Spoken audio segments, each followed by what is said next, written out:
तिकडे उत्तर पश्चिम लोकसभा मतदारसंघातील बिंबिसार नगरमधील मतदान केंद्रावर भली मोठी गर्दी पाहायला मिळते। मतदानाला विलंब होत असल्याने काही जण मतदान न करताच निघून गेले, तर काहींनी तासनतास उभं राहून मतदान केलं।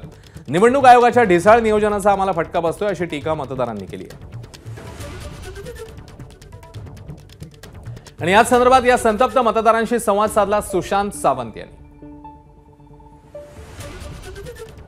जोगेश्वरीतील बऱ्याच मतदान केंद्रावर आपल्याला अशीच गर्दी पाहायला मिळते आणि त्याचं मुख्य कारण म्हणजे इथे होत असणारं संत गतीने मतदान।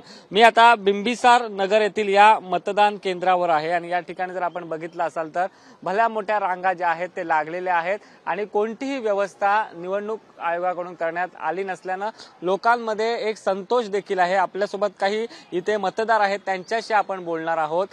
काय सांगाल, दुपारी 4 वाजून आता 4 वाजतील, अशा पद्धतीचं गर्दी आपल्याला पाहायला मिळते, काय व्यवस्था करण्यात आली? काय माहिती का की बघा, ह्या सरकारला लक्षात आलं पाहिजे की दुपारच्या वेळा सगळ्यात लोक इकडनं परत जात आहेत, मतदार बघून, लाईन बघून, क्यू बघून, आणि त्यामुळे मतदान कमी होते।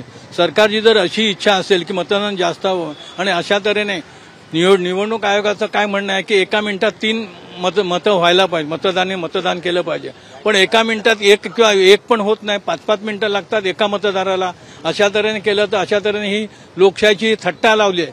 लोक एक तर उन्हाळ्याचे दिवस आहेत, घामाचे दिवस आहेत, लोकांना भिजतायत, इकडनं बसायची व्यवस्था नाही, ज्येष्ठ नागरिकांना प्रॉब्लेम आहे। मी मतदान केलं, परंतु मला जवळजवळ 40 ते 45 मिनिटं लागली।